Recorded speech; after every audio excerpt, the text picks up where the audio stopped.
A few weeks back, I saw someone come into my house on the new doorbell camera, but I never saw them leave. The next day, the footage disappeared.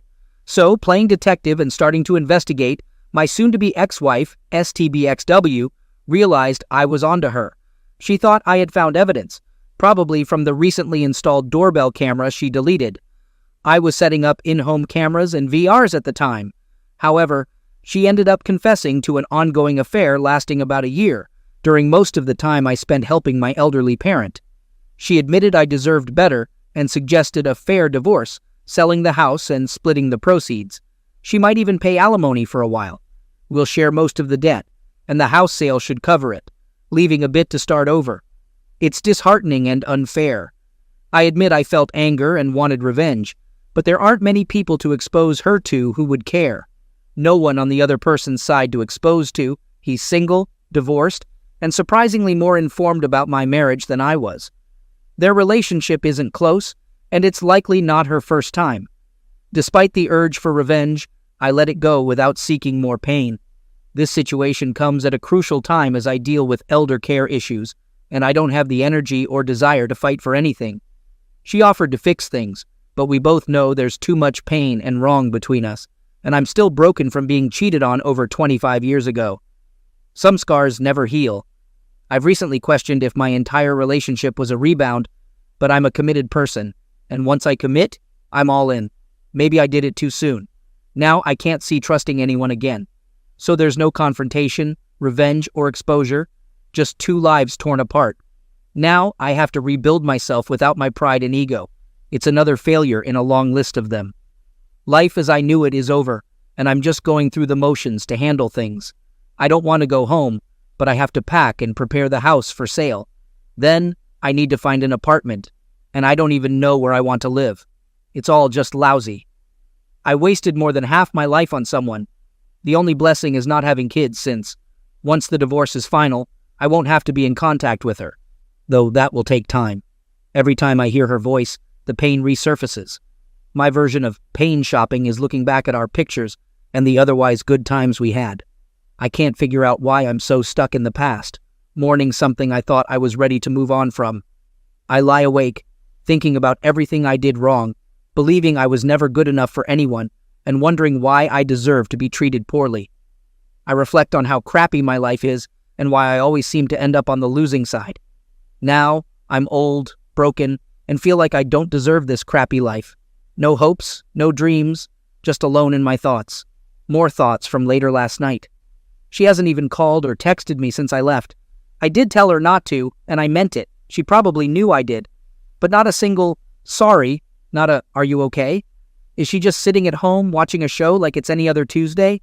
Or maybe not. During the Christmas before last, we discussed how we ended up in a dead bedroom. I mentioned that about 15 years ago, we went through many premature births from IVF, and the experience scared me away from closeness for a long time. I was terrified of accidentally getting her pregnant and losing the baby. It led both of us to seek mental health help, and we barely pulled out of deep depressions with help and luck. Now things have worsened after her confession of a year-long affair. I said something very hurtful about her deserving to lose our kids. I might send her an apology text for that statement.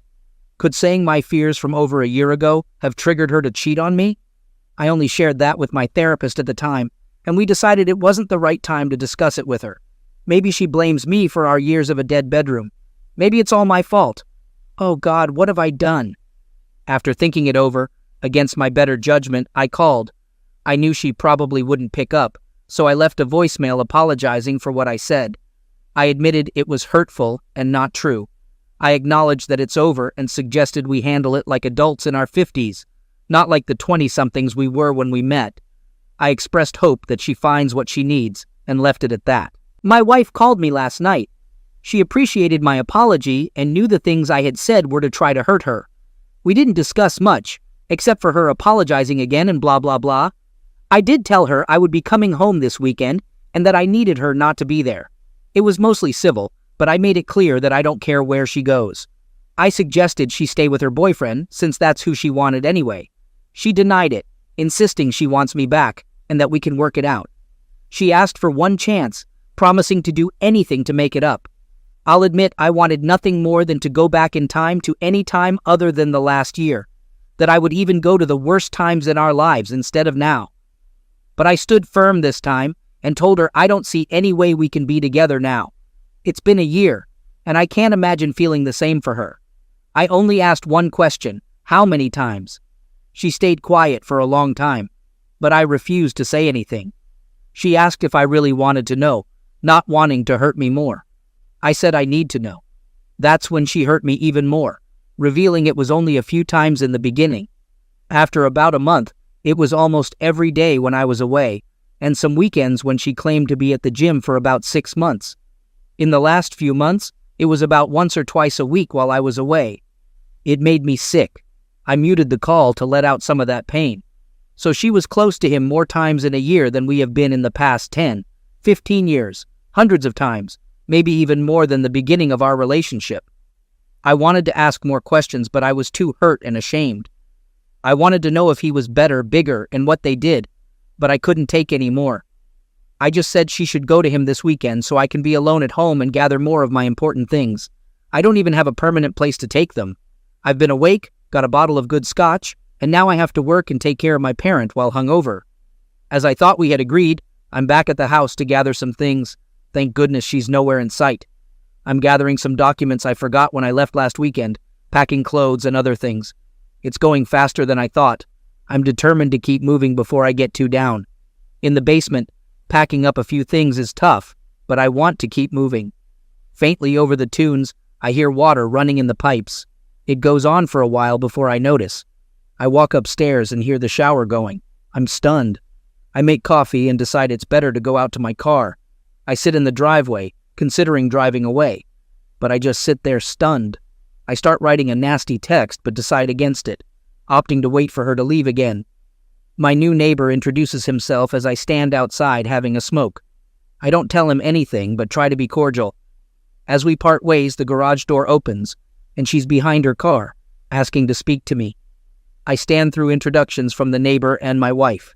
We go inside, and I'm still dumbstruck. I ask why she's here. She explains she can't check into the place she's staying until later today and was at the gym. She thought I wouldn't mind showering and grabbing more things. She assumed she could come and go without a problem since she didn't see me around initially. I stand there, wondering who this person in front of me is. Luckily, after a brief and awkward apology on her part and a suggestion for more counseling, I look her in the eye and say no. I tell her to leave. I have things to do, and she agreed to stay away. I say this is what she caused and go back to the basement. I sit here typing this, trying to control myself and my blood pressure. I just heard the garage door open and close, so thankfully she's gone. Now I'm a bit of a mess, wanting to get back to packing, but my bourbon collection is staring me in the face. I already had one good belt earlier. I know if I have another this early, today will be even more of a bust. So, here it goes. Sunday comes after another night without sleep, filled with packing and a lot of anguish. Everything was tough, the memories, pictures, and items we had chosen together.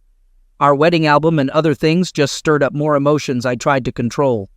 Despite the difficulty, I persevered and focused on the things that mattered most to me. Unfortunately, one item brought me the most pain, the sealed urn containing our children's ashes.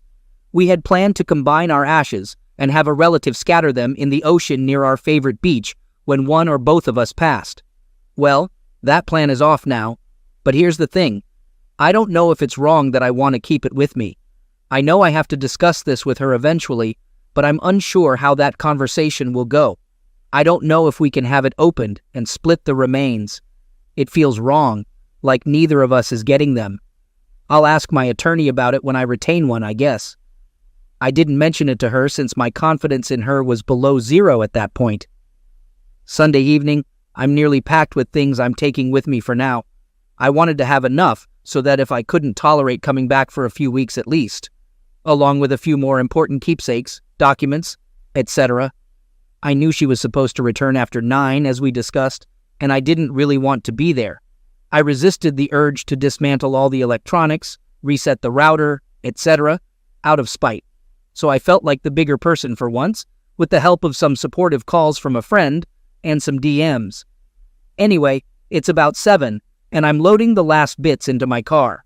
Well, no shocker here, but yep, she shows up. She comes in looking a bit shaken, but not nearly as bad as I felt. She starts off saying it looked like I was ready to leave again. If I really had to go so early, could I at least talk to her? I was already frustrated that she was even there and wanted to be stronger than I knew I was. I said I didn't want to be too late, and I had to get back in time for the weekend help with my parent to be relieved. That I only had a few minutes, but if there is something important, she can tell me, and if needed, I could call her while driving. She then says she understood, but that she really needed me to know what was going on with her this weekend, and she wished we could talk without me being angry. She said she spent the weekend alone. Not sure I believe this, but considering all that had happened and what she's done to us, that she knew I couldn't forgive what she's done, but that she does and will always love me and be in love with me forever. That she knows I don't believe this now, but that she was so angry with herself for hurting me so bad and destroying the only man who ever loved her unconditionally and was always there for her. I was doing my best to just not shout, sob, hug her, or anything and just give her the stoic look of indifference. I'll admit I failed. My eyes watered up, but I struggled to not let the tears fall. Yeah, I failed at that too, but didn't really speak. I figured I'd just listen and hope to still just leave after she said what she had to. I listened to her say many things and justifications, reasons why she thought she did this for so long, why she didn't stop herself, why even when she thought I knew, she thought I just didn't or wouldn't care. How she had thought I must have been cheating for so many years. How I never seemed to want her. How we had been just roommates. How she still knew I was the only man she wanted to spend the rest of her life with. How she wanted to come to me so many times and confess, but that she knew I would never be able to accept it and her back if she told me what she did. At every turn, she repeatedly admitted it was entirely her fault and not mine. She mentioned her intention to seek counseling to understand why she engaged in such behavior for an extended period. She claimed our life together had crumbled because, despite having everything she desired, she thought she could live the rest of our lives without closeness, a decision she said she had come to terms with. She even stated that I could be with other people if I desired, and it all seemed like typical behavior of someone who cheated. As I suspected, she eventually shared that during our conversation 2 Christmases ago, she became really upset when she learned I was afraid of closeness with her due to the fear of getting her pregnant again. She argued that my concerns about pregnancy were merely excuses, suggesting that I never truly wanted her or a family, especially when I resisted adopting. She admitted to growing upset every day, feeling that the only thing missing in our lives was closeness and family, which she believed I had kept from her. She expressed anger, believing that I had always blamed her for our child losses and lied every time I claimed otherwise. She felt I had been disgusted by her for losing our children, and that resentment lingered. Despite all those years, she claimed to have loved me enough for both of us. When my parents' health worsened, she thought I was just using it as an excuse to be away from her. Suddenly, everything clicked in her head, and she believed all her fears were true. She just wanted to be loved, and she felt I hadn't been truthful about my feelings all along. The person she referred to as the gym guy wasn't even a possibility until all these realizations hit her. She insisted she had never thought of being unfaithful and initially did it out of spite. Afterward, she realized how much she missed closeness, although she kept telling him it was only about closeness. She claimed she had no intention of leaving me and didn't discuss me with him, though that seems doubtful now. Eventually, she admitted to growing a connection with him, telling him she hadn't felt like this in years, but it was nothing like what we shared. She reached the point where she insisted it was over and hoped I could forgive her. She wanted us to talk again to find a way forward, even if we decided to split, asking for time before considering divorce. She argued that I had been dishonest for many years and should give her the chance she believed she deserved. At this point, I'll confess I couldn't handle it anymore and exclaimed, "You deserve a chance after a year of cheating?" I reminded her that when I shared my past fears, I had worked through them in therapy and had never mentioned them again to avoid this exact situation. I explained that despite my efforts in recent years to reach out, be more engaged, romantic, and connected, she responded minimally. I revealed that opening up my deepest secret with her was intended to bring us closer. but instead, she used it against me to cheat and devastate my life. I admitted I felt so shattered that I considered ending things almost daily. While she admitted having similar thoughts, she claimed she couldn't do that to me.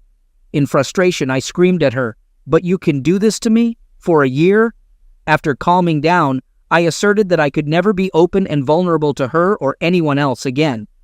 Knowing how she weaponized my fears, weaknesses, and honesty against me had forever changed me. Although I had feared this was the catalyst after reflecting on everything last week about how and when it happened, according to her, I still wasn't sure I believed her claim that she hadn't done this before. I was already running about 45 minutes late from my planned departure time. I knew I had to speed up on the highway, and my mind wasn't in the right place. After leaving, I mentioned that I would ponder what she said, and if I had more to discuss, I'd call her while on the road. However, during the drive, all I could do was blast loud music and cry in intense pain, realizing my thoughts about causing this were confirmed. It was an even more agonizing ride than the first one after D-Day. In the end, I didn't call her. Now, in the sobering light of day, I question not only how I caused this, but also if there's even a slight chance she's seen my posts and is using them against me. To be honest, she isn't active on social media, and I doubt she uses Reddit at all. It was never on her phone, tablet, or in her App Store download history. I also reflect on how foolish I was to let my guard down with anyone, thinking there are things you should never share. If I had kept everything closed up, I wouldn't be in this situation. I consider this karma since I was on the verge of leaving last fall anyway.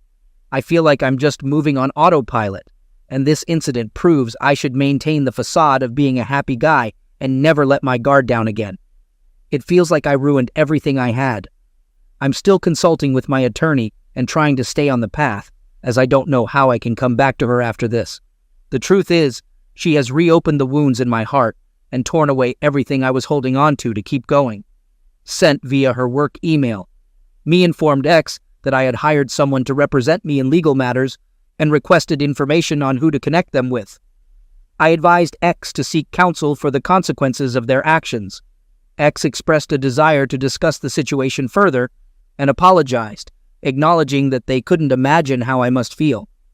X recognized that they didn't deserve a chance for a conversation before any decisions were made, but suggested that time might help things calm down. X expressed understanding that my opinion of them was likely better than they deserved and proposed discussing counseling and personal matters through text or a call outside of work email. I responded, letting X know that I would be occupied with work and P's move, but would use their personal email for further communication on this matter. X thanked me and asked me to consider their words. They expressed concern for my well-being, acknowledging the loneliness I might be experiencing, and inquired about P's well-being during the move. X sent their love to P and apologized once again, urging me to call soon.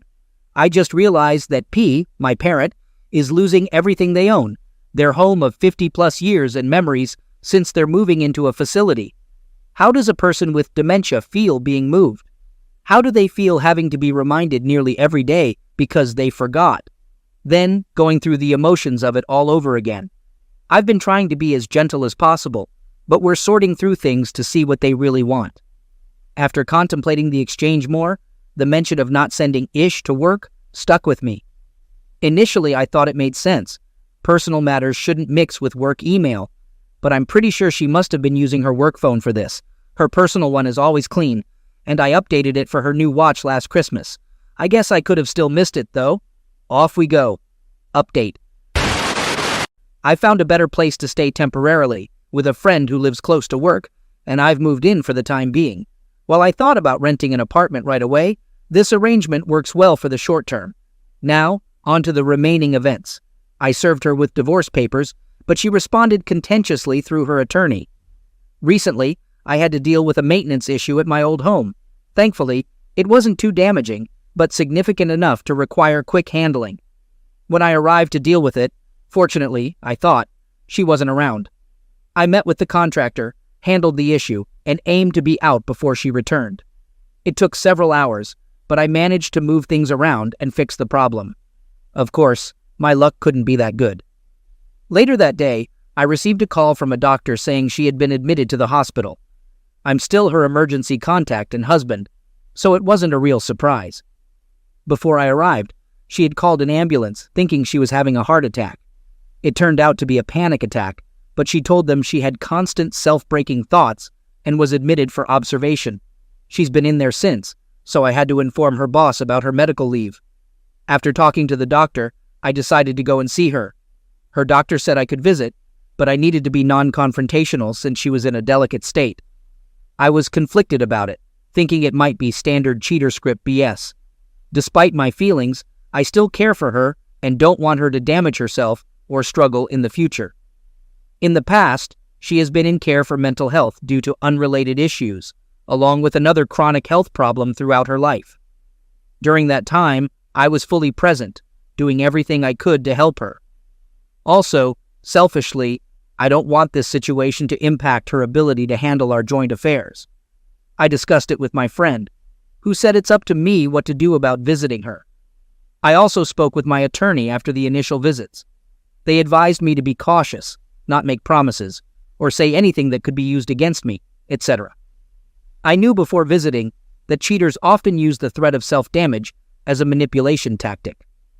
However, given her history, I'm also aware that this might genuinely be a true and serious situation for her. I get it. I shouldn't let anything tied to her actions hinder my progress in moving forward with my life. But there's a part of me that feels the need to be there for her. It's frustrating to have these feelings while still wishing none of this had happened, but it did. I feel like I've been firm with her, but seeing her in such a state might set me back. Before you criticize me, I can't just abandon her. It's not in my nature. She really has no one else. Her only real friend lives far away and is dealing with her own serious medical condition. So, I informed her doctor that I would visit her in the hospital and did so the following day. When I got there, she was a mess. I brought some things she might need, thinking she would likely be there for at least a few days. She was still sleeping when I arrived, hooked up to an IV and various monitors. None of them seemed related to mental health, but I figured maybe dehydration or something. But all I could think about was how I had seen her sleep so many times, looking beautiful and peaceful, the person I wanted. As I sat there watching her, she started to wake up, and all the feelings of anger and betrayal started to come back. But I held it together. When she finally woke up, surprised to see me, she begged me for a hug and forgiveness. I said I was there to make sure she was okay, expressing my worry. I made it clear that I wasn't there to talk about us. We were civil, but there were lots of tears on her side. We talked for a long time. Then she hit me with another bombshell. During her visit to the gynecologist for STD tests and a checkup, they found something still being assessed. Oh boy, I thought, here we go. This crazy situation where she caught an STD and I was going to hear about it. Or maybe, fortunately, not the case. She was found to have fairly aggressive ovarian cancer. Now, I'm no expert, but I know that usually that type of cancer is like a last sentence. I had to step out of the room to gather myself for a minute. I had all these emotions going through me and didn't want her to see them. I composed myself and went back in, and we talked for a long time. In our talk, I eventually agreed to help her however I can. Though part of me wanted to tell her to rely on her boyfriend now, I made it clear that it had nothing to do with us being together. I believed she would do the same for me if the situation were reversed. But who knows?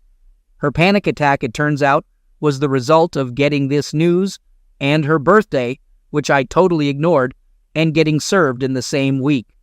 So it's like the perfect storm hitting her life, maybe too much karma. She was just feeling like ending her life would be easier than fighting me, this disease alone, etc., losing everything and now losing her life on top of it. She also didn't want me to somehow end up bankrupt from her likely medical debt. Her life insurance and giving me the house totally free now would make for a nest egg I could totally start over with. But ultimately, I convinced her that her being around and fighting this with everything possible is the only thing I want for and from her. I made it clear that I am not a reason for her to end herself, etc. So, this is what I've been up to lately. Crisscrossing highways for work, visiting my parent, the hospital, my friend's place, and now back to my old home for more of her belongings. She's been moved to a regular room since her doctors believe she's no longer a danger to herself. More tests have been conducted, and today we're expecting precise results on the stage of her condition. Preliminary exams suggest at least stage 2B or higher.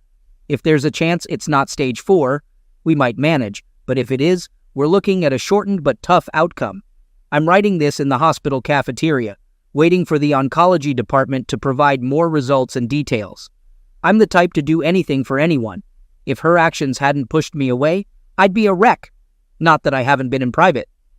Once again, I'm being the strong one for both of us, attempting to stay optimistic, which goes against my natural pessimism.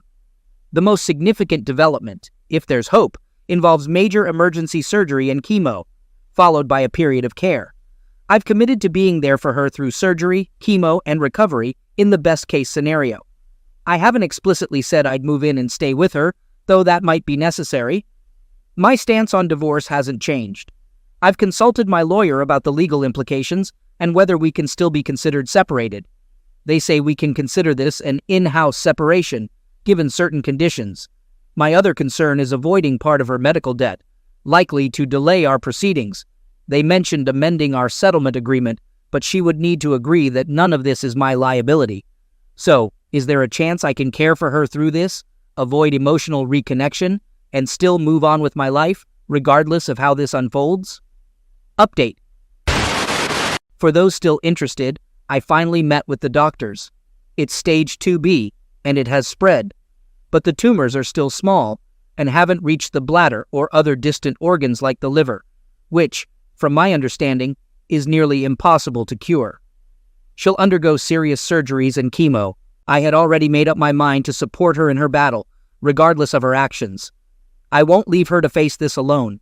Some might say it's not my responsibility anymore, but I can't be that tough person I thought I could initially, or what some folks here suggest. Well, I'm too old to care what people think. I'm doing it for myself. I'll continue with the separation and divorce. Unfortunately, I'll probably move back in for in-house separation to assist her for a while. I've discussed the plan with my attorney. They understand my position and say we can still consider any time I'm there as separated, as long as we don't share a bed, which isn't a problem for various reasons. We also need an agreement that she won't make the process more difficult, as it seemed to be her original plan. I'll ensure she understands that a condition of my support is that she doesn't contest and drag out the process. However, I'll agree to give her time to get better situated. I confess I'll feel guilty, as if I'm bargaining with her life, but I guess we all have our limits. She'll undergo surgery in the next few days for additional biopsies and a major operation. The treatment plan is aggressive, but it's better to stop the spread now. I guess I don't need more details than that. In all likelihood, as my post title states, her cheating may have saved her life, as she would likely have discovered this too late otherwise. So, I suppose someone in this situation gets a win. Update. I've been in the hospital with my wife since yesterday morning, and it's been just as awful as everything else that's been happening. Firstly, she's in critical condition. During surgery, they had to stop due to uncontrollable blood pressure. The surgeon removed a significant amount of cancer, but not all of it. Further surgery is too risky at this point. Last night, she had a seizure, causing additional damage and bleeding, leading to another surgery, despite it not being advised earlier, to stop internal bleeding. She got out of that surgery earlier this morning, but has been in and out of consciousness. They're doing everything possible to prevent her from having a stroke. I'm not sure if she'll make it, but I've been without sleep for 2 days, imagining the worst. She's a bit more stable, but it's still a delicate situation. Additionally, while waiting for her initial surgery, I used her work phone and saw a message from her affair partner a few weeks ago from an unrecognized number. Although she had his other number blocked, she kept their conversation. He was apologizing for how he treated her the last time they met. There's a whole story there that I won't go into, but it happened because I tracked him down, almost doing something foolish and dangerous. He reached out to her, and she bargained to meet with him to avoid legal trouble. This was almost a month ago. Anyway, I saw her response that he was the biggest mistake of her life. She hated herself for meeting him, and she would never be in touch or see him again. For everyone's safety, she asked him not to contact her again. I don't take this as anything, as I found it, not something she admitted to me, so I guess she still has her secrets. Although I went through everything, including her work emails and personal accounts, and looked back before last year, I found nothing suspicious before then. Again, it doesn't change my mind about divorce or helping her. I guess I'm just ranting since everything is messed up right now. Whether she lives or dies, she may never know that I know this, and it only proves to me that she's still capable of lying to me. I don't even know if we'll ever have the chance to talk about it. At this point, it doesn't really matter. So either way, I may be done with my posts since nothing else matters if she's not alive, has some brain damage, or is in a worse state than expected. I'll still do what I can for her and hope for the best, but naturally, I expect the worst. The best I can hope for is to get some actual sleep before the week ends. Update. Here's the latest update on my challenging situation. My wife's condition has been fluctuating, mostly for the worse. The medical team suspects she had a small stroke, but she's holding on and showing slight improvement over the weekend. While she's not out of the woods, doctors are a bit more hopeful. She's been conscious more, experiencing a lot of pain and on strong medications. They moved her from intensive care, and she'll likely go into rehab before returning home. On Thursday, my wife's best friend, M, reached out to me. We hadn't spoken since this ordeal began, and I assumed she knew and was supporting my wife. I left her a voicemail the night after my wife's first surgery, just in case they hadn't talked, informing her about the critical situation. I suggested that if she wanted to see my wife, she should do so soon, in case the worst happened. Although M and I weren't very close, she and my wife had been friends since their teens, and they went to college together. We spent time together on holidays and a couple of vacations. M called on Thursday, expressing sympathy for what we were going through and asking to visit my wife. She also inquired if she could stay at the house, possibly thinking I still lived there. I agreed, even though staying in my own house part-time still causes me pain. M is a genuinely good person, and I knew losing her friend was weighing on her. I picked her up from the airport Thursday evening, and we went straight to the hospital. During the drive, we discussed my wife's condition and everything that happened since the surgery. M finally revealed that she knew about our situation. She mentioned that my wife had only told her everything a few days before being initially hospitalized when she received the news about cancer and being served. They hadn't talked much last year, not like before, and M thought it was because my wife struggled with the news about M's own medical struggles and was not good at potentially losing her best friend. The kicker was that M had shared her suspicions about her husband cheating with my wife. They were working through it, but M believed it was just emotional, thinking he had a crush on someone at work, but didn't pursue it. She advised my wife on how to handle the situation, marriage counseling, set boundaries, and demand the respect she deserved. M shared how they had argued a lot when she told my wife. She wasn't sure they could still be friends after knowing how deceitful my wife was to both her and me. M even cursed my wife out, saying she deserved the consequences in the divorce. This was surprising because M is not someone who usually curses. She's pretty religious and straight-laced. M mentioned that my wife had called her a few times after, but she had ignored the calls, thinking I was trying to involve her more. When she heard my message, she knew she couldn't go without seeing my wife again if the worst happened, and didn't want it to be their last words. So she called me to come visit. We spent a lot of time together this weekend, not in any inappropriate way, but she shared more insights after visiting WW. We talked almost every night until very late, and it was nice because she never pressured me to stay together. After each visit, she seemed more lenient on her. Last night, she surprised me by revealing that WW had asked her to discuss DNR, do not resuscitate, and other end-of-life matters with me. DW wasn't sure if, in the worst-case scenario, I could take her off life support. If her condition worsened, she expressed a desire to end her life to avoid more suffering or living with severe disabilities.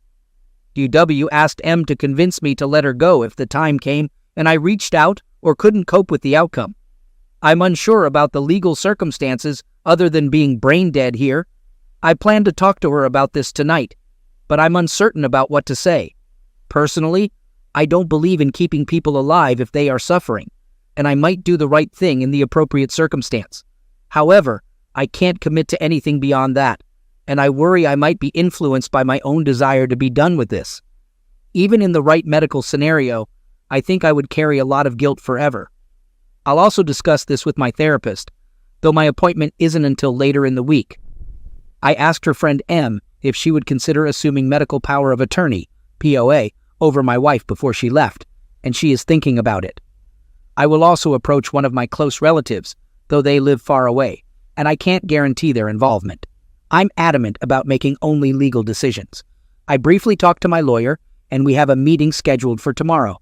However, tonight, I will tell WW that I understand her wishes, but I can't agree to them at this time.